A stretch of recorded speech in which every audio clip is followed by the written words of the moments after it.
Hi everybody, it's Honest John again. Now Saturday was implementation day for the nuclear deal with Iran.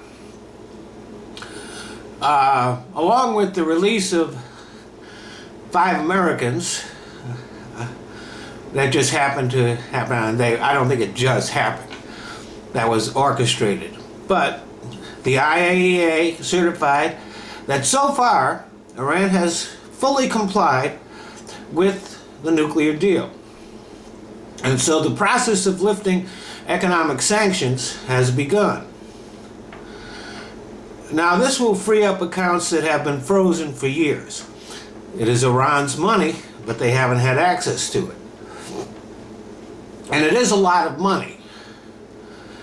But it won't all come to Iran all at once.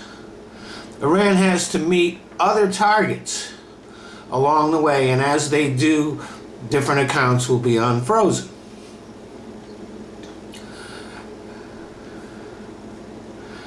In addition, Iran will be able to sell its oil on the world market. Now this is a good thing for Iran, but the price of oil is pretty low right now and will go lower when Iran's oil hits the markets. So it's not going to be the huge windfall that people are thinking it might be. And Iran's economy is in pretty bad shape, so a lot of this money that they're going to be getting is going to go to shore up that. There's a lot of pressure from their citizens, even though they're a dictatorship. There's a lot of pressure from the people that they want their lives to be a bit better. And they will be. And that's a good thing. Now, it is true that Iran will have more money to put towards other interests that are in conflict with ours. For example, they do support Hamas and Hezbollah. And I'm sure that those groups will benefit from that. And that is one of the reasons why there are sanctions that will remain in place that have nothing to do with the nuclear deal. So there will be other sanctions that are in place against Iran that will stay that way. There are sanctions related to the human rights record, and there are sanctions related to their support for Hezbollah and Hamas, and for other things that Iran does around the world. Even so, Iran's economy should receive a pretty nice boost. And there will be an influx of businessmen from the U.S. and from other places in the world eager to do business with Iran.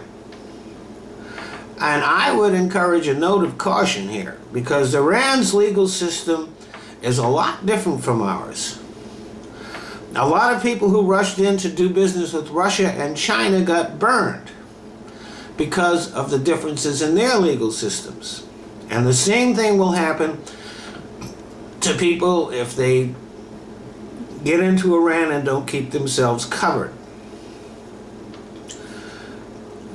The 5 prisoners that were released by Iran were a perfect illustration of the flaws in Iran's legal system. They were guilty of nothing, but they were arrested and in some cases convicted. So got to be careful with Iran's legal system. It's not independent. It's controlled by the government. If the government wants their legal system to find against a business, then they will do that, regardless of the evidence. Iran's a theocracy, and you can't trust theocracies. I'll guarantee you that. Needless to say, not everyone is happy about the nuclear deal. Republicans aren't happy because they really want another unnecessary war, because the last 2 that we got into turned out so well. Saudi Arabia is not happy. And they are one of our oldest allies. in the Middle East. But as allies go, Saudi Arabia is not exactly a bargain. We do buy a lot of their oil, but they certainly don't share our values. They are a monarchy, and a pretty regressive regime at that. Dissent is not tolerated. Torture is pretty routine in their prisons. Women are second or even third class citizens. It's not exactly a bastion of freedom.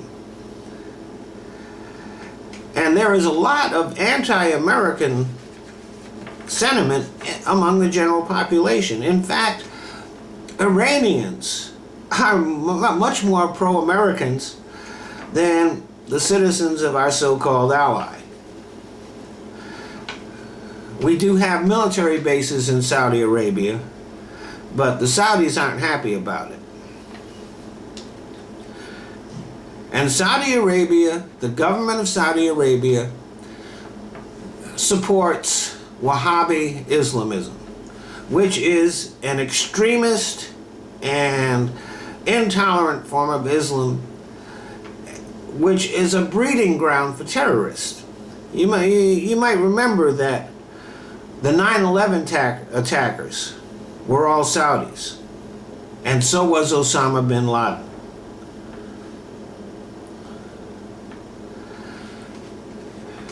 And of course, Israel is not happy about the nuclear deal with Iran.